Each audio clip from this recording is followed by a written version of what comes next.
welcome to Bite Me. My name's Julia Stier. I'm Bukola Ogunmola. And I love vampires. And I do not. And today we're doing something a little bit different because we saw a brand new vampire movie. We went to a whole theater. Outside. Inside. It was an inside theater. But outside during daylight hours. Which means we did not have a chance to do an intro, which means we're just going to jump right in with our guest. Pew, pew, pew, pew. Introduce yourself. Hey, my name's James. Raleigh. Third time's the charm. He doesn't have to say his whole name if he does not want to. Oh, that's true. Julia. My social security number. So I do have a confession. James is my boyfriend, and James is blonde. And before our second date, I think it was, James listened to the pilot episode of our podcast, and he goes, Julia, 20 minutes in, you start talking about how you cannot stand blonde men. So if I've ever heard of a full circle karmic moment, that is it. Yeah. However, James is a blonde man. James is a blonde man. Context clues. But he is a vampire. He does say, what do you say? Not a fan of the sun. He has in fact called it his mortal enemy. Yes. It's one of them. I feel like there was another thing that he didn't like. What else? What else makes you a vampire? He doesn't like garlic. I actually kind of love it. Okay, I'm just kidding. I think it was just the sun thing. I feel like the main thing is and he's very pale. That is also That true. is also true. And he drinks blood. Only on Tuesdays. Only on Tuesdays, though. No comment. That's all. So we saw Renfield. I'm very excited because leading up to this movie coming out, I literally would have people taking pictures of the billboards and texting it to me, being like, you need to watch this. You vampire girl, you. My mom has referred to it as my movie. Oh, that's sweet. Shout out to Catherine. Also, shout out to Brent. Brent is a listener of ours who came up to me at a party and was like, I know you. And I was like, you really don't. And he goes, no, I listened to your podcast.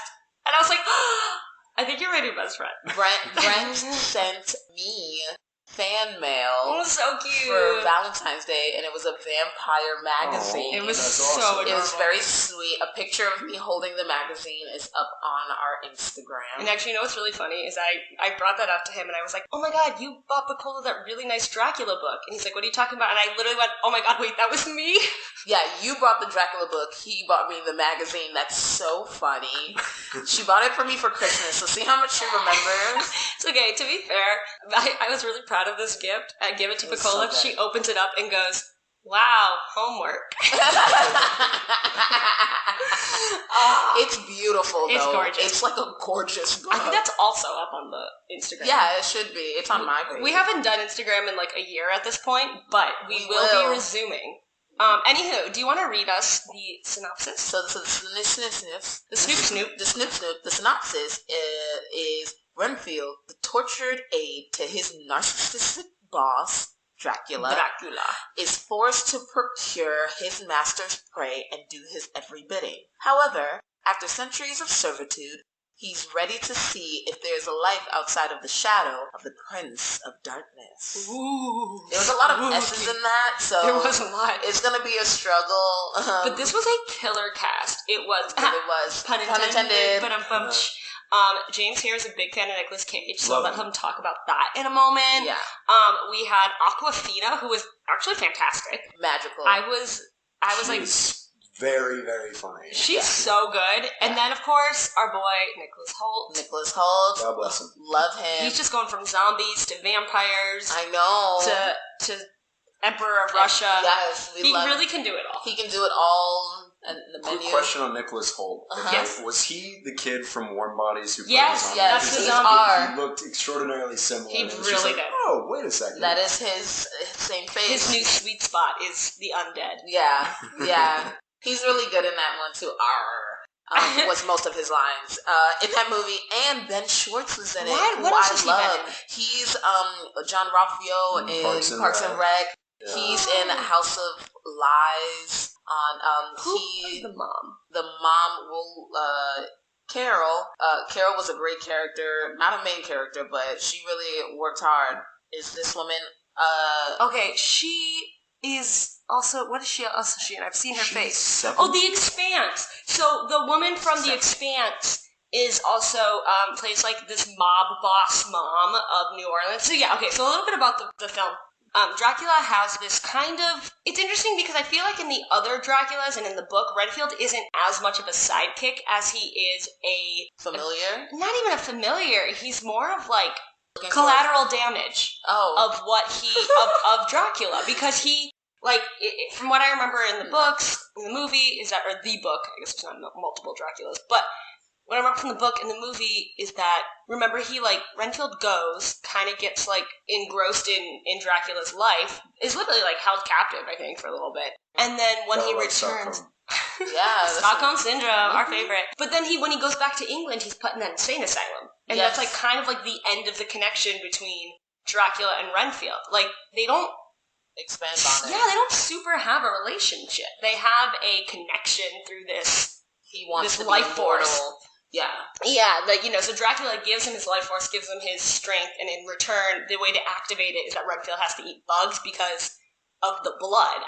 That's something that they didn't fully explain in this one. He was just like, oh, I need bugs to get my power. When really, in the other ones, they make it clear that it's like, he just needs blood, and the easiest way to get it is through bugs. That's so funny, because what I got was he said that he needs their life force. So it's not just the blood, it's the life force. And bugs are the smallest collateral damage. Mm-hmm. I think that's what...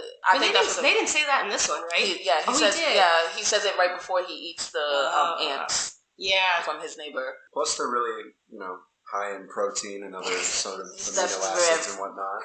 Very true, James. Very true. Thank you. That's my contribution. I appreciate it. And this is also something. So, I also look like a Boy Scout, so that's hilarious. Oh my god. So, something I thought was really interesting about the opening. So, Bukola and James missed like the first 10 minutes of the movie. Was it 10 minutes? Yes. It was like a good chunk of it. But what I really loved about it is it opens up on Renfield is in it's called a drag meeting, and it's like, it was like dependence, or it was something, but basically it was... Codependence Anonymous. Yeah, it was I think it was like Destructive Relationships Addicts Anonymous group.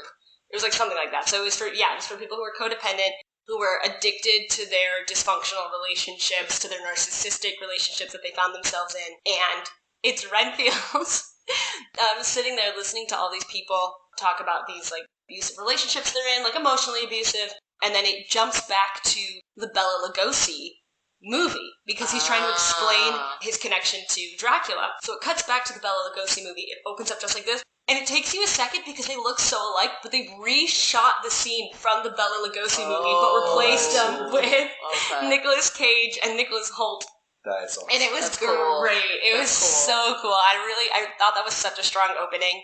And then it kind of talks about how in this version of the Renfield Dracula lore, Renfield has stayed with Dracula and is kind of going around the world helping him get the bodies, get the blood that he needs to survive. But they cause such destruction in each place that they go that they keep being forced to move. And so now they're living in New Orleans in a really rundown hospital because they're also running out of money. Yes. So, we caught that part. Which I like. Yeah. And then I was telling James, he was asking about it, of why they chose the first victims that they did. And, check the time, we're how long in? 9:25. And he does something similar to Edward in Twilight. Please don't say it like we were going to say it together. Please don't say it like we were going to say it at the same time. Okay? I can't believe you're not saying things in unison with me. Yeah, absolutely not. But so he goes to this meeting and he's listening to all these people talk about their horrible exes. And so what he decides to do, he's like, I have to get bodies for Dracula anyway. I'm going to go bring the worst people. Yes. He's like, I'm going to be these people's hero. I'm going to go basically kill their abusive partners. Which is like Edward, because he would kill serial killers and stuff. So, anywho. Before he became a vegetarian. Yeah, honey, you gotta read this. And vampire vegetarian, not real. Continue. But I thought there was a lot of... Well, actually, James, how well versed in vampires are you? Like, where do you stand on your knowledge of vampires and vampire stories? I'm relatively poorly educated, but I blame court curriculum on that. That's funny. Jokes. I love that. What about... I'm sure you know, like, the tropes Like, there's some very basic tropes. What tropes did you see in this movie? Because that's something Bukola and I usually count, is like how many tropes does it stay true to, you know, how many do they differ from, so I'm curious which ones you picked up on. Specifically, you know, the obvious ones, turns into a bat and, you know, doesn't like sunlight, that one, sure. I believe I've seen it in a couple other places, but I can't be 100% positive that, you know, blood of a vampire of a certain stature has, like, healing properties. Yeah. It's supposed to be, like, rejuvenative just because they I don't know why exactly, but that one. And then... No, James, you also have to give us the scientific explanation behind vampires. all the lore. Well, as a PhD metaphysicist who studies Plato and all other such things... Why did my brain go to Plato, the kids? My brain went to psychology and I didn't that Plato, and I'm like, that wouldn't be in the same degree. You're like, that has nothing to do. No, that's so true. Yeah, they had the regenerative power of vampire blood, something that I think I was bummed because I wasn't sitting next to Bukola, but there's one part I would have laughed so hard that I like smacked your arm, and it was when Renfield is like deciding to be on his own to break free from this abusive relationship, and he gets his own apartment.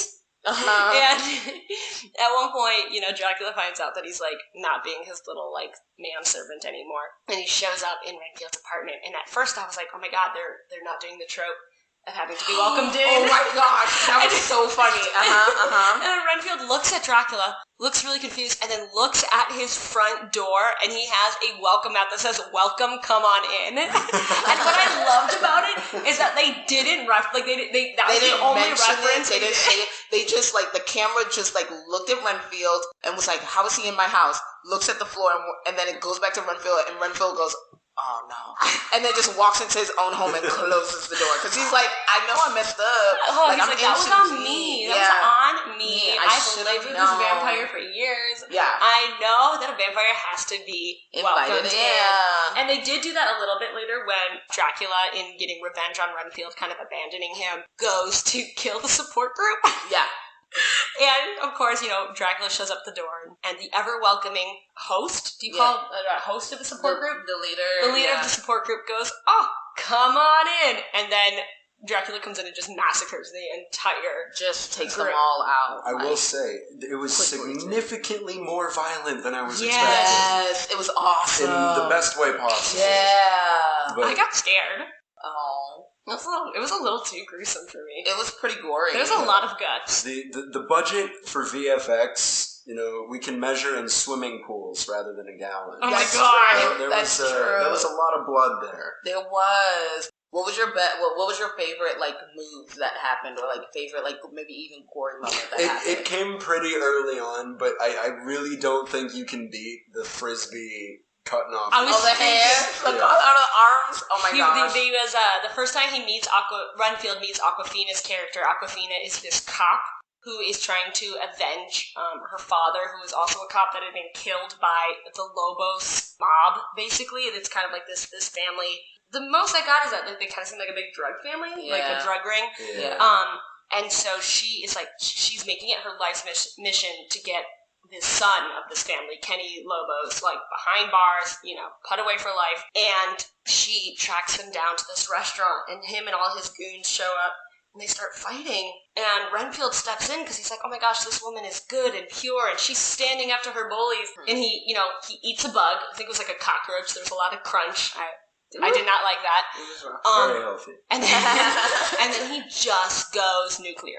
And it's crazy. And at one point, what James is referring to is he grabs a serving tray and whips it at this guy and cuts his arms off. And later, Awkwafina goes, "Did I just see you cut his arms off with a serving tray?" And he's like, "It's adrenaline," which also could be a Twilight reference. It's an adrenaline rush. You can Google it. No? Too far? I don't know what she's talking about. Okay. Please. I really like Robert Pattinson. Aww. Not from Twilight. Yes, in general. Me too. Me too. I agree with that. My favorite gory moment is after a bunch of people. So there's some spoiler alerts that we're not going to put out here, or we're going to try not to. But anyway. Okay, it'll take us so long to edit this. The movie will be out of theaters. I know. Well, that's true. He grabs this person's arms and then like hits him in the chest, and his arms come off that man's body, and like it was just like blood coming out of his shoulders. Oh my god! And it was fantastic. I was like, wow, they really have money. Like that's, you know, like I knew they had money, but they had like money, you know. It was pretty crazy, actually. It like was pretty awesome. And the thing that I love about it too is that it's something that we talk about a lot is like when vampire movies take themselves seriously or not. Oh, yeah. And this one did not take itself seriously at all, which made it so good. Yes. Like they were able, like they actually had a really good message about like if you find yourself in a narcissistic, codependent relationship. Well, one, maybe don't watch this movie because at one point Nicolas Cage was so convincing. He was like, "No one will ever love you as much as I do. They are not your friends." Yeah. And I was like, "Oh, if someone is struggling to get out of a narcissistic relationship, they should not watch this movie, or they should watch it and see how manipulative that person could be." Because, like, even though he has this like very scary face and he has this very scary part of him, he's putting on the niceties to keep you addicted in a way. And it's like, if there weren't nice parts, then you wouldn't stay. You know what I mean? Like, you haven't lost your mind. You understand that there are good and bad, but when the bad is so bad that you feel like you can never leave and you can't live without them, then it's the codependency is too much. And that's what they talked about. It's really cool because, like, I think this is one of the things that we talk about a lot when we do these things. It's like, what was the message? Mm-hmm. So, and a lot of the vampire, and if you listen to the podcast, you know that we mentioned, like, some of it is about the battle between, like, humanity and what makes us human, or it might be a political drama, or, you know, like, there's always something that, like, vampirism or vampirism is not the main thing in it. Right. And this one was about a codependent relationship and how a narcissistic partner can really take the life out of living. Ooh. It was really beautifully done, and with a lot of like lightheartedness and levity, but they literally had the meetings in like they weren't trying to like hide it, or they literally said, we are codependent and we're in this space and we're trying to get out of our situations. We are not alone. And you're not alone. You are enough. And it was really lovely to watch. I agree. And I feel like it did a really good job of masking the message in humor. You know, it used humor and it used the absurd as the vehicle. Mm-hmm. You know what I mean? Like it was if I'm not going to go watch a drama about codependent relationships. That sounds so sad. Like, you know what I mean? Like, and that's just personally not the kind of movies I'm drawn to. Like, I'm not, you know, if I know it's going to be a wall-to-wall drama, it's probably not for me. This one, though, one, I knew nothing about it really going in. That's true. And two, even as I was watching it, I was laughing so much at the situations, at these honestly very well-developed characters that just had these, like, really interesting quirks. Surprising depth. Yes! I agree. Who did you think was the most, like, who had the biggest impact on you? Oh, Nicholas Holt's character by far. I mean, he's the main character. It's kind of bound to happen. But, no, I for what is, if we're being honest with ourselves, a slasher vampire comedy. Yes. Like, there was some surprising amount of character development. Yes. And honestly, I think a lot of that comes down to the actors rather than, you know, what was actually on the page. But they really gave some sort of life and intimate look into what the character was going through that gave you some sort of connection, even though at the same time there was and mind you, Bukola and I missed the first like 10 minutes, and in the remainder of the movie I counted about 4 scenes where he's ripping limbs off of people. So even with that runtime, you know, he still had time to actually make him, you know, somebody that you can really root for and identify with, and so it really just all came together. And I will say, even though he was like killing bad people, I think anytime you can make yourself really like a killer, I do think that there's something to that of like, and some of them were innocent too, and we still, like, he admitted, he's like, I've killed innocent people because that was what was expected of me, of my master, and we still felt bad for him. Well, of course, because that's the sign of good writing. So a good script, if your main character is the bad guy, you need to make a badder guy to make him look good. So, and that's what Dracula was, you know what I mean? It was so well done. It was a comedy to us because it was a drama to the actors. Yes. That's really interesting. I did not ever think about it like that. Yeah. And it has to be that way. So, like, unless it's like SNL, where, like, the best part about SNL is if somebody breaks. Because we're all in on that joke with the artists that are doing it. But when you're watching a comedy, the funniest part is that they're taking themselves so seriously that you're like, this is ridiculous. That's like an acting 101 thing, And you make it, and it's one of those things where it's like, you are then forced to examine your life and see the parts where you're taking a little too serious. So it grants levity to you, too. And you know what's funny, though? Because I have seen it, there have been things where actors took it too seriously, and like the best example I have is like we watched this. There's this really great, and this is a testament to these actors for being able to take it so seriously, but recognize it was still a comedy. Because we were watching this documentary on the making of Back to the Future, and they actually. Marty McFly, oh my gosh, I'm forgetting his name. Michael J. Fox. Michael J. Fox was not the original actor. The original actor was this other, young actor who kind of thought that the movie was a drama and was delivering it as if it was a drama. And that's where I think that's why I say it's a testament to these actors because they took it seriously but knew it was a comedy. That guy took it seriously and did not know it was a comedy. Yeah, that's and he ended up getting replaced by Michael J. Fox, who, took it seriously. Heavy, Doc. Nick was the funny thing, it's literally life and death for these characters. And, that was present, too. And they were still, and I think that's where a lot of the characterization came out, though. He was like, this is life and death, I choose life, I choose goodness. She was like, this is life and death, I choose death over corrupting my values. Sorry, that was the cop, because at one point the evil mob people are like, just turn a blind eye, we'll give you a promotion, we'll da-da-da-da. And she's like, no, that's not to my core, that is not who I am. Respect. And she literally, that's why Renfield kind of fell in love with her, because she had a gun to her head, and she still was like, do it. I'm not gonna live, under your thumb. And here he is, this man who's been just under this man's thumb for 100 years or so? Yeah. And so that was really beautiful. But anyway, sorry, I got very off track, but just to say that the comedy was able to not mask the message, but highlight the message, actually. It was beautiful, and I think some of those moments of them in the support group were actually my favorite moments, because it got a little gory for me, I will admit. It was fun. Gory. It was, I was like, I didn't think it was too gory. I think the fight sequences were tasteful, with a lot of, really fun, very red blood. They were fun. I will say they were fun, but there were a lot more guts than I needed. Yes, there was a lot of guts. It was a lot of guts. Well, you know what actually reminded me of? Have either of you seen the show Ratchet? No. Can't say I have. Oh my gosh. Well, there's a scene where one of the characters just takes way too much LSD and ends up ripping someone's arms off. Oh. And it's that scene has stayed with me so much, and it's so absurd. This was a whole movie of that, so I was struggling a little bit because this was something that I had seen and has kept me up. Yeah. So then I was like, oh great, it's 2 hours of that scene that traumatized me. Oh gosh, I'm sorry, babes. That is very true, because even the commercials did not give us the extent of what this could be. Oh, not even close. No. The marketing campaign is so far tamed down that it's just not even the same product. Yeah. Oh gosh, Exactly. I thought this was a buddy movie between Dracula and Renfield. What? Yeah, I hadn't seen really anything about it. Whoa. I thought it was Dracula and Renfield go on adventures.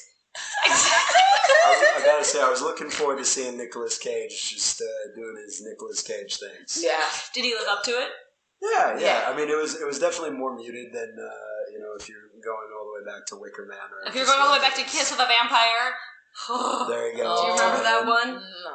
Oh my gosh. It's the one where he said he was doing a Trump impression. And he was just it was just the most misogynistic thing we'd ever seen. Yes. That was horrible.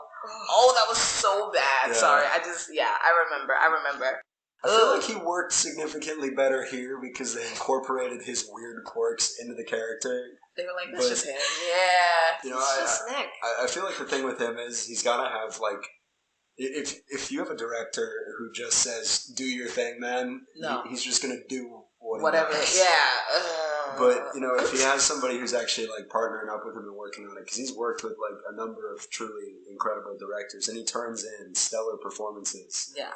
Dramatically or National Treasure. I was thinking more Werner Herzog in Bad Lieutenant to Port of Call, New Orleans. Horrible title.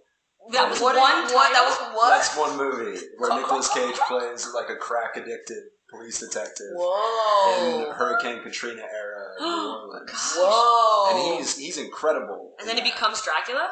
Yes. And then he becomes Dracula. That's the ending. Yep, He does so much crack. The same world. Same world. Yep. Well, they're both in New Orleans. I understood where you were going. I picked up what you were putting down. I'm with you. Yeah, I feel like they really used his talents well here to give a little bit of life and menace to a role that could have very easily fallen flat. That I agree, and Dracula should be a larger than life character. Mm-hmm. Like Dracula should be flamboyant. Dracula should be evil. Dracula should be funny. You know what I mean? Like you have this all powerful person who probably still has the mannerisms of someone from the 16th century. Yes. Can you imagine how out of place and how like anything that he did back then that was considered normal, we probably see as indulgent or, larger than life. Yep. So I agree with you, James. I'm really glad that they were like, Nick, go with it. Like, we're going to rein you back. There was a couple moments where I was afraid he was going to go into Kiss of a Vampire. Like, it was like on his face for a little bit and his eyes were going all like googly-eyed. Oh, Nicolas Cage! And I was like, oh no. Oh no. Oh no, no, no. But then they reined it back in and I was like, okay, we good. But, yeah, I guess I just knew nothing about this going in, and I'm trying to think some of the other things that I really enjoyed and that were tropes. Sorry to interrupt, but I will let you finish in a moment, but it was just very funny because James just hit like Pedro Pascal level of Nicolas Cage love for a second, and I just had to mention that before I forgot. Wait, was Pedro Pascal in love with Nicolas Cage? Loves that man. Did a whole movie where he is like a famous guy who like what is it? The unbearable weight of massive talent. Yes, and Pedro like Pascal's in that? he is the main character he's like the millionaire that gets Nicolas Cage to like come to his island so that he could just hang out with him and reenact his movie. Is that what that meme is from? With Nicolas Cage like looking at him weird in the car and then Pedro Pascal having a great time. Yes. Yep. I was so confused. I was like, in what situation are these two in a movie together? I need to watch this movie. It's so good. I haven't seen it, It's but like excellent. I saw a couple of interviews and they were like, Pedro, are you a real fan? He's like, oh, I'm a real fan. Like, I'm in it. And they're like, which one's your favorite movie? And the way he started listing movies, I was like, oh, he didn't learn this for these interviews. Like, he loves this, man. He's like, I was so excited my first day. And I'm like, sir, you're almost 50. I love, you know what? I'm going to do a movie like that and it's going to be me and the Veronicas. Oh my gosh, gosh, And it's going to be about, like, me going on tour with them. But it's not going to be a reality show. It's going to be a narrative movie. Yes, kind of like Almost Famous. I haven't seen that. Okay. But yes. I think there's a tour bus in it. There's a tour bus in that movie. Have you seen it? I've seen it. Yeah, I've seen it. He pretends to be a journalist and that he knows how to write. Yeah, and then like hops on a bus with a bunch of like groupies. I think Zoe Deschanel's in it. Kate Hudson. Yeah, Kate Hudson's in it. I know. Yeah. She's the cover. Zoe Deschanel might be in it. Who knows? But okay, what were you gonna say? The things that you like? Just more tropes that were in there. So they had wooden stakes. They did. They had something that I really appreciated because when they finally killed Dracula, they were like, so we didn't actually know how to do it because there's so much lore out there that we didn't actually know which thing would work. So like they show them using holy water, they stab him with the stake, they cut his head off. Yep. Like they do all the things. They stab him through the heart. They like grind him up. They like make him into like dust. They mix him with cement. And then make cement ice cubes out of it. And then put that all down the sewer. But you know what I would have done? I would have taken it a step further, and I would have put them in different sewers. You can't put all the pieces together. They gotta find each other. They're just gonna you know. I feel like that every time I cut up a credit card. Me too. I was thinking the same thing. I gotta put it in a couple different trash bins. Exactly. Because, if you happen upon a pile of credit card bits, you're just gonna put it together. Yeah, exactly. That's very smart of you. And I hope there's a sequel of somebody reassembling Nicolas Cage. Freaking what do they call them? Cement ice cube. Putting back together. Tetris? Yes. Good job. You did great. Because that wasn't even a thought I had. But that line in particular cracked me up. And it made this entire podcast feel validated. Yes. Truly. Because I literally was like, what tropes are we going to say we saw? And I'm like, all of them, because they don't know which ones to follow either. Because they're also like, there is so much out there. There's so much. They picked up a rosary. They got, they went through crucifixes, stakes. Holy water. Like we gotta come prepared. I don't know what we're gonna need. It was great. And then one thing I did love too is at one point, Nicolas Cage has killed Nicholas Hoult. So Dracula has killed Renfield, or I don't even know. I was kind of confused on if Renfield was human or part vampire, if he could still die, if it was just Dracula that had been keeping him alive this whole time. Yeah, I think so, because that's why he kept needing Dracula's blood, and the pills that he took in the beginning had Dracula's blood. Oh, I missed that. Mm-hmm. When he got his guts cut out by the main guy that was like, Becky sent me, or Clara, or whoever sent me. Yeah, he did the blood on the wound, and it's all good again. Yeah, and then it started going, the guts went back into the body. It was gross. And the whole theater was like, ugh. Like, literally, people we didn't know in the theater was like, ugh. It was great. I liked it grunting. Yeah, I kept eating. It was so weird watching it around other people because I was laughing out loud so much. And no one, like, our row was, and, like, no one else made any noise. Yeah. And I was like, okay, y'all just not gonna have a good time? Yeah. Like, we're here for a good time. Come on, everybody. You should be laughing your ass off. I know. This is funny. Really good. Yeah. But, I thought it had really good, plans and payoffs. Mm-hmm. So, one of the big ones is that in the very, very beginning, when Renfield goes to kill a bunch of these thugs, they have a bunch of cocaine. Cocaine. And later on, he, like, makes this... Oh, no, first, Eddie goes back even further than that. In the first instance that you see this, there's this protective circle made of powder.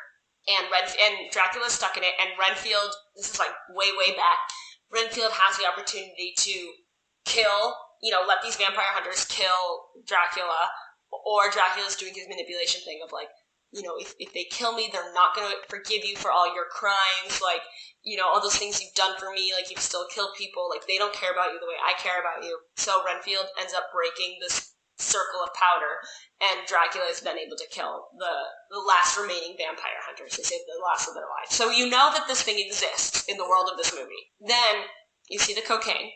Then later on, he, like, casually mentions, oh, we can make a containment, protection circle. We would just need, like, powder of some sort.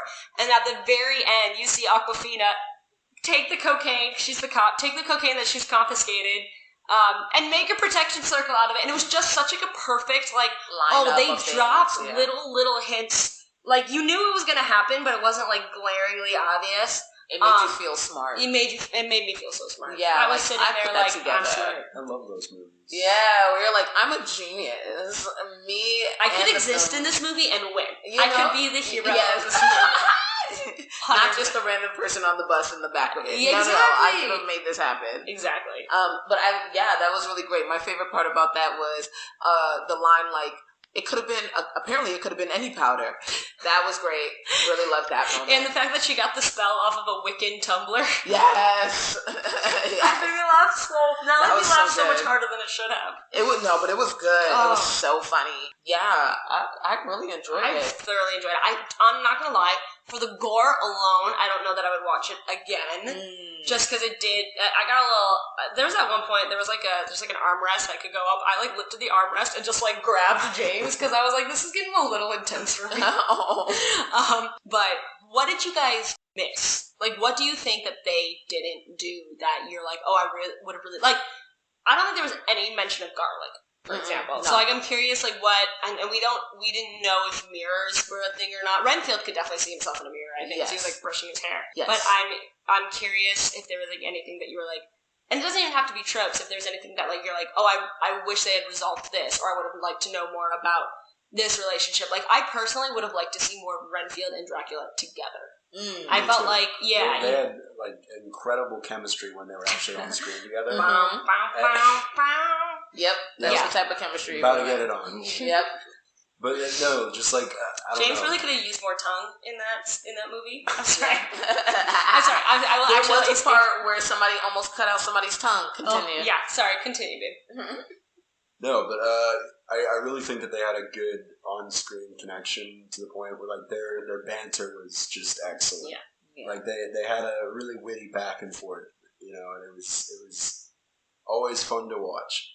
Legitimately, if they had just sort of gone more the route of, like, Shane Black's The Nice Guys and just made this an entirely, like you were saying earlier, like a buddy movie, buddy cop vampire movie, I would have sat through that as well. Like, it would have been so much fun. Not that this wasn't, because I'm just saying, it's like Nicolas Cage and Nicholas Hoult. They got it. And I think what it was, though, is that we had seen them after he had decided to step away.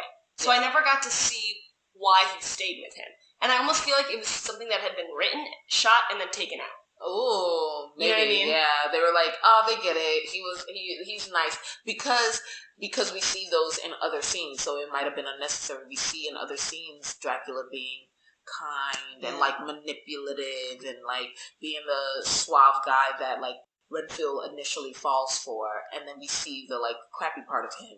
But we never see what Dracula gives Renfield, like, and I mean like materialistically. I think it's just eternal life. I think it's because he's like because like Awkwafina's sister calls her because Awkwafina's sister is in the FBI and was like, oh yeah, this is like a string of serial killers that dates back 90 years, so this guy must be like 90. And you turn around and it's Nicholas Hoult, who's like clearly in his 30s. Who honestly looks like a baby. Does he? A little bit. He looks really young. What, like, how old would you say he looks? Because he looks like he's in his 30s. I'd say 25. about, maybe not 25, like late 20s, like early 30s? 28 yeah, to maybe 32. early 30s. That's beautiful. Yeah, he's probably like 35, 36. I don't think he's that old. No, yeah. He's not 40 yet. No, he's not 40. He's not 40. He might be 34. But yeah, he's pretty young, so it's not like, it's just very funny to be like, he must be in his 90s, and then he's just like in a pink sweater, sitting on his couch. That was also so pure, was seeing who he became when he was trying to live on his own, because like we watch him paint, he like buys this little apartment, and he like paints it orange and pink, and is wearing like pastel sweaters, and one of the sweetest lines I thought was really funny is that he shows up, he'd been looking all dark and dreary when he first met Awkwafina at the restaurant, because he was like helping her kill stuff. And then he goes to the support group and is like, I'm going to live on my own. I'm going to do this. I'm going to be independent. Goes through his little transformation, goes to the police station to give Awkwafina his statement. And he's like wearing this like little pastel sweater. And she's just like, oh, I like your sweater. He's like, thanks. I got from Macy's. And it was just, I don't know. There's something about it that was like so sweet, because also it was so like not the appropriate time. Like he has like an entire like precinct of cops just like looking at him, being like, what's going on? And they've got like, I thought they had chemistry. I thought there was something there between them, right? So that's what I was going to say. I really love that we did not explore their relationship, because I did not give two flying bleeps. I did not care about their relationship. I agree. Like, they were trying to make like a little romantic moment, because we love a romance, and it should always be a part of, like a good, it just gives us a little bit to be like, ooh, this is a good beeline. Like a good, like, maybe C-level story. I think it also establishes why this person is important to you. Yes. They like them. Boom. I now get why they would go put themselves in danger. They like this person. Yes. But like overall, he got the hero's call, said no several times, and finally says yes in the right way, and that's what I want to see. Their relationship is beautiful, but she is more of an example of what he could be if he was a little braver, instead of just... So I feel like that's part of the reason why he also wanted to be near her and with her, is because he wanted to be like her. Such a good point. She was kind of the mentor character. Yeah, she was even more so than the group guy. I think, like, he would have been the the conventional mentor position. But I really think it was her. Yeah, it was like the angel and the devil on the shoulders, and Renfield is the character debating that, and it's Dracula is the evil, and Awkwafina's character is the good, and Rebecca's her name on this movie, but Rebecca's the good, and we're watching him battle between these two worlds, and the fastest way out was through the group that is also trying to lead their own battle, their own personal battle. So it's a really beautiful story about the battle for a soul. And I think it was cool that they took the fantasy and grounded it in reality with the other people. And that when you stripped away the details of like, oh yeah, he's a blood-sucking vampire, it could have just been a bad ex. Or like literally they were like, we know who you are, you're Renfield's boss. And hearing that... Hearing them distill Dracula down to Renfield's boss was so funny. Yes, and the editing on that, where it was like, I've been known as the Prince of Darkness, and the blah, blah, blah, and the blah, blah, blah. Oh, and there's Renfield's boss, and the way freaking Nick Cage's face was like, how dare you? It was awesome. Also, the editing in this was fantastic. I agree. That I agree with. Really good. It's so good. It's a little bit trippy in the best ways, because this is obviously like a make-believe New Orleans. It's not like a real... Except for Café du Monde. They had Café du Monde and they have the like the cathedral and the square in the background. Those were the only two things of the real New Orleans that I recognized. Yeah, and there might have been other things too, but it was like a fantastical New Orleans. Like there would be way more of a crowd. Oh, also, you know what I mean? Just in general. I wonder if they did this. I'm sure they did this on purpose because everything in this felt very intentional. But just it being a vampire movie, did you notice in the beginning at the restaurant when the bad guys came in, they're all wearing werewolf masks? Yeah. So you had this like werewolves versus vampire thing. So actually, there was a lot of little. That's good. I feel like this movie was made for me and Bukola. Yeah, because they were like, great. Here's a bunch of little Easter eggs that some people will get, but you two will really get. You'll enjoy them. You're welcome. It was freaking awesome. I had a great time. I had a fantastic time. It was really nice to be out where the people are.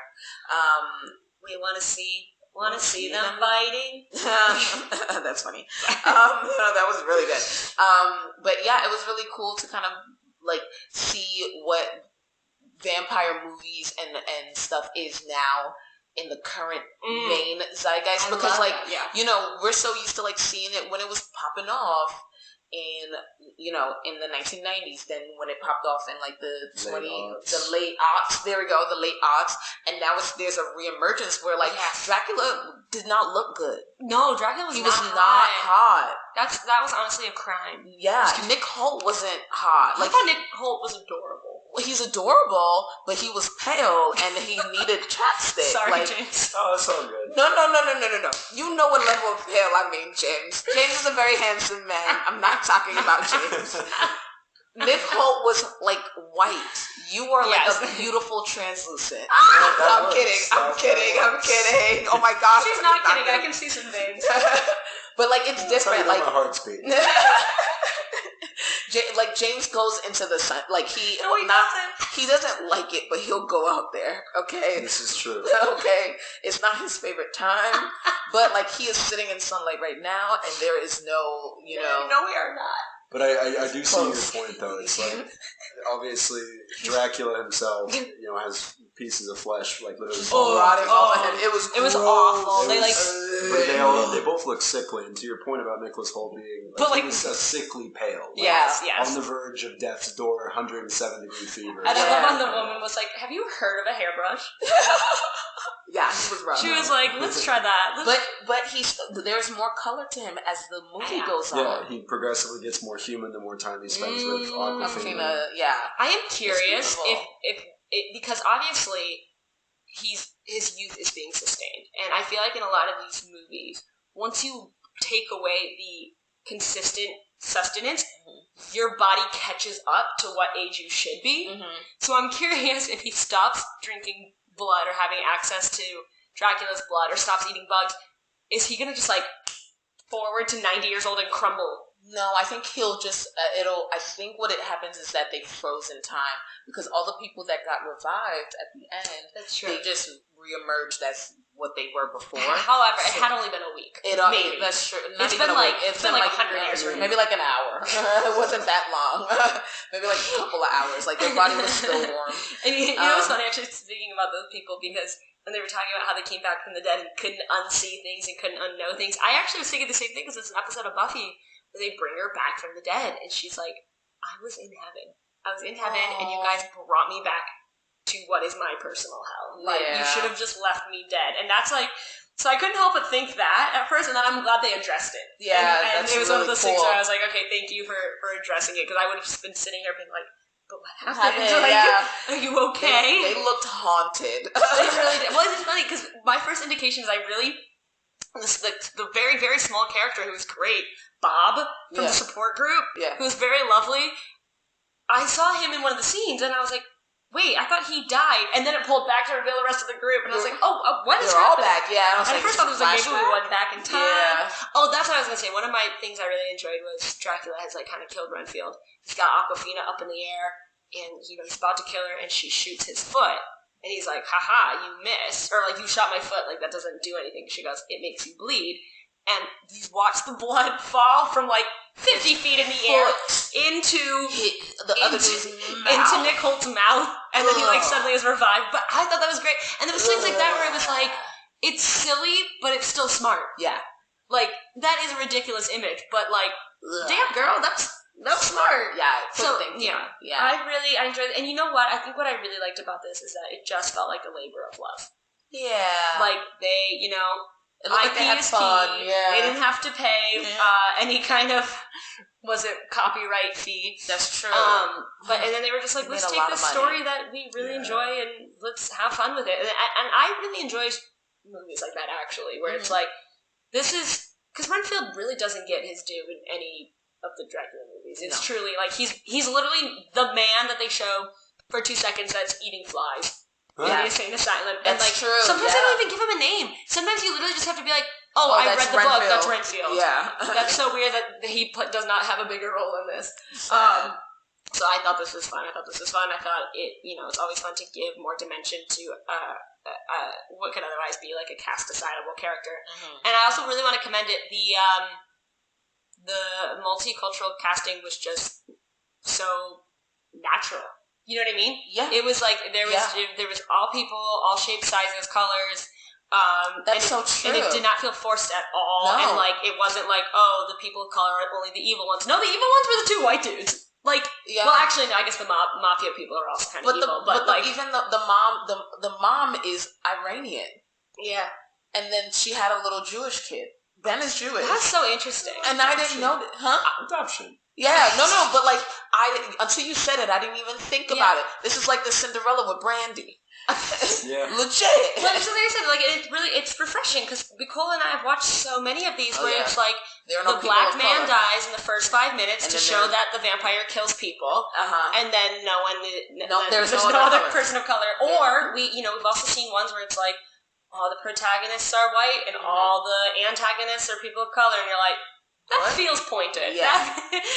So I just thought that this was really beautiful. It wasn't mentioned. Like, it wasn't... Nope. That's the other thing, too, is now sometimes these movies are like, my friend does not appreciate your... you know what I mean? Like, they go out of their way to be like, I have a black friend. She's touching my arm and not James's. I just want... I have a black friend. Now she's touching James's off. You know what I mean? It seemed like it was just so natural. It was Yeah, it was great, and I honestly, what was really nice is that I didn't think about it until you just brought it up, because I was like, that's what New Orleans looks like. Exactly. And I didn't even think about it, because like, Awkwafina is an Asian American woman, and her sister is too, and I was like, okay, great. Like, I'm literally thinking through it now, and then the guy, it was just funny. Yeah, it was just a good time. I don't know. I think that is something that we can strive for a little bit more, as far as not making such a huge deal out of it. Yeah. Because I feel like it's counterproductive to a certain extent when you not exactly shove it in everybody's face, but try to make everyone aware that you specifically encasted it for this reason, instead of just letting it occur naturally. And sometimes that's worse, and making because it more commonplace. Bukola has even mentioned before, she's like, they usually pick one person to put all the minority on. Yeah. But they're like, but look, we have a gay person of color who also is missing a leg. And you're like, why does it have to be the same person? Yeah. Like it's true. It's like diversity. Go. Like, check. We're good. Check. We're done. So but it feels like it's their way of saying it's tokenism, essentially. Yeah. And so this one felt very. It just felt like color conscious. They were like the 2 Asian sisters. They both gotta be Asian. Everyone else doesn't have anything. Yeah. That's so true. And they were like, like maybe Dracula should be white because he's like Romanian. But not even, match the Bela Lugosi. Yeah. Like, honestly, but after that, it's just like, really. They're like, and go with God. Yeah, go with God. It really was kind of a go with God type thing, and I love that. I can't get over how good Awkwafina was in that. And I don't know why I wasn't expecting it. I actually haven't seen her really in anything, but I know her as this big comedic character, and she was actually able to play, like, very grounded, interesting person. I really enjoyed her acting. It makes me want to go watch Nora from Queens. That's very funny. I felt like, Awkwafina did Awkwafina, and it was enjoyable, but the reason it seems grounded is because all the people around her have to be, because she is such a big character. So her sister was not a big person. Her sister was kind of very even-keeled to the point where I was like, dang. And what really worked for me is that, maybe I'm putting a little bit on this, but like, I was like, wow, your sister can't be a big personality because you're a big personality. Like, literally, it has to balance out, and we have to see two sides of that coin. Like, what happens. And you know what's interesting? I didn't find Awkwafina a big personality. I found that she just took things more personally, if that makes sense. And it was big in that way. Like, she was like, I really want to catch my father's killer, but I'm going to be rash about it, or brash about it. Yes. I feel like she felt like a younger sister, if we're being honest. Got it. Okay. You know what I mean? Because for me, that's like a... Which I don't have one. I just am the younger sister. Got it. As are you. Yes, I am. But in something that, like, is... You have to balance the people around you out. So, like, if I'm with my brother and my brother's going ham, I cannot go ham. When I'm around Drew, I suddenly become the calm one. Yeah, exactly. So that's exactly what I felt like Awkwafina and her sister were like, where it's like, oh, I see. And it wasn't a bad thing, because you need kind of that energy, that kind of Korra from Legend of Korra energy, where it's like, they're the hero, but they're not always making the best decisions. So, like, God forbid, she got shot by Ben Schwartz's character when she said, shoot me. Instead of, like, waiting a second, maybe making a plan. Because she didn't have a plan. She was just going to get shot. If they had just killed off her character right there, that would have been the biggest laugh out moment of the movie. I promise you, I would feel bad, but I would have cackled. I kind of agree, actually. And I do want to see that. She had no plan. Sometimes. Yeah, it's like just... Like, okay. Whenever somebody says that, you know that they're not going to get shot. Yeah. It's like, shoot me in the face, and then they actually get shot. Like, that would be hilarious. Yeah. Well, but I think too, I'm not a sociopath. Oh my god. You want to say that loud for the people in back funny. That's so funny, but I would have been with you. I too am not a sociopath. It's okay. I'm on James' side. I'm on James' side, honestly. But right, it's like, that would have been hilarious. 100%. No plan, just like, hey, shoot me. No, she did have a plan, though. She knows this criminal. She knew he wasn't going to shoot her. She was like, you're a coward. You're not going to shoot me. You're not gonna then his goons, he had mad goons. His goons like, I'll do it, boss. I got you. He's like, I will do it. He's like, no, I got to prove myself. But how does that ever end well? Thank you. Like, in real life. Got, like a man with a Napoleon complex. Yes. In front of his friends. Yes. Who supposedly is supposed to be like their boss. Yes. Right? And you say, prove me wrong that you're not going to shoot me right now. Yeah, that sounds like a plan. It's like in front of your buddies. If it was just you two, it'd be like, okay, you know what? You're a little bitch. That's it. Yeah. End of story. Yes. But he's obviously going to shoot her. Yes. But he still didn't. He didn't. Well, because it's a movie. It's a movie. You gotta. It's just. It's a bad plan. Don't do that. Don't do that. Don't do that in real life. God forbid you're held up at gunpoint. I pray that you never are. He's just saying that because he knows that I will do that, and this is his way of being like, just please don't do that. Hey, please have a plan. We all know Julia. I love her to death, but yeah. I'd be like, you do what you want. No, you wouldn't. No, you wouldn't, babe. Don't provoke the maniac. Don't provoke the maniac. I am the maniac. Okay, that tracks, and we're not the sociopaths. I just want to make that. Yeah, no, it's on the record now. Yeah, that's why I edit the episodes. Oh man, that's gonna be fun. But one last thing I will say just about different characters, and this is probably me thinking too much about it, and this is probably a different movie. However, I think it would have been interesting, and just as we were talking about earlier about how like good writing makes you kind of understand where the bad guy's coming from or whatever. Mm-hmm. If the mom wasn't so antagonistic towards her son and was actually like, I built this empire up from nothing. I need you to be strong because I love you and I want you to have this thing. I want to know that you're okay when I'm gone. And then, instead of her being like, you're a little bitch and I need to know that this is in good hands. Mm-hmm. And it didn't need that. And maybe maybe that's playing into type and they were trying to play against that. Mm-hmm. I just think that could have been also an interesting angle of like, oh, okay, she's really evil, but like, she's doing it because she loves her son. You know what I mean? Just for an extra layer of like, I don't want to hate her, but I get it. Uh-huh. But I do think that they were maybe playing against type. If I can offer like a quick counterpoint to yes, that. Please do. Mind you, this is a drug business. Yeah. So had they gone down that route, that would have been a little funny too, though. Interesting. Exactly, because she's like, I just want you to be okay, sweetie, and the best drug selling pimp you can be. Yes. Yeah. How's my little kingpin doing today? Yeah. I think that what they did was playing against type because, hey, sweetie, I'm going to coddle you as a mother is so what the patriarchy wants us to think that's what that I'm women saying. does. Yeah. So I love that it's not a dude that's like, you got to boss up and man up. It's this woman that's like, babes, be better. Just be better, babes. And I'm like, wow. Bukola says that to me a lot. I said that to a man that hit my car earlier. Today? Yeah, he like physically with his hand hit my car, and I rolled down my window and I told him to be better. I was like, sir, you're an adult. You better. go, queen. And he was like, you almost hit me. I said, sir, I did not almost hit you. You were not looking up. The crosswalk was not ready for you. Be better. You're an adult. Oh my God. And he looked like he was several decades older than me, so he got very mad, gave me the middle finger, and finished crossing the street. It was very funny. Yeah. Are you okay? Yes, I'm fine. That would have traumatized me for the rest of the day. I've almost been hit by a lot of cars like that. By being on your phone? No. It's like they're looking one way at the traffic and not at me walking. Yes! That's exactly... When there is a sign. It's like, bro, it's not your turn yet. Yeah. And then, like, he literally... I think he was saying you would have almost hit him. No. No. If there's no walk sign, 100%, don't fucking cross the street. It's not even... It was the light wasn't ready. I was still driving. He walked to the back of my car and then hit my car, talking about I almost hit him. Are you kidding me? Are you kidding? Sir, my car was here. I'm in drive and you're behind me. You're literally behind me. If he had hit the front of my car, I'd be like, oh man, I almost hit him. He hit the back of my car. Oh, you should have started with that. So you were going. I was going, and he walked into my car and then got mad at my car. You should have started with that because I thought you were confessing to manslaughter on the No.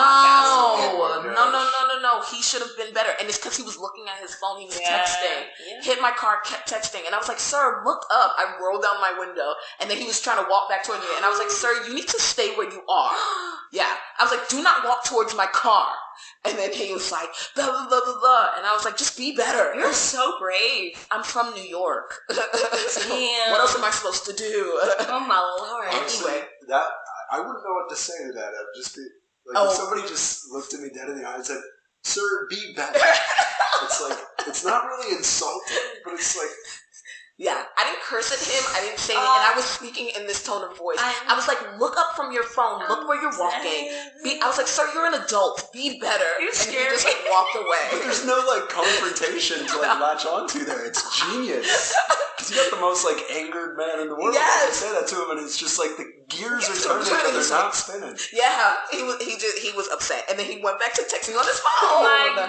Well, you know what? Lesson learned. Yeah. Anyway, be better. That's our message for today. Yes. Don't get into a codependent relationship. Yes. And be better. One more thing about the codependent relationship, but I think part of the reason, and we were talking about it, and that's when it dawned on me, part of the reason why the romantic part didn't play too much into it, and why they needed the codependency group is so that he doesn't jump from one codependent relationship to another one. Oh, that's brilliant. Yeah. And I thought that's so smart. That's really So smart. it's not like you go off and you think that they might be together, they might not. You can pick your own ending in that way, but you know that he's okay because he's still understands that he has a problem with codependency, and he's still attending those meetings, even though the person he is in relation with is no longer there. Yeah. So it's like he's like, I know I'm not over this yet, but this is, and I just put it together. I liked that. Yeah, no, that's a good. So it's not like jumping from one to the other, which could happen. You know.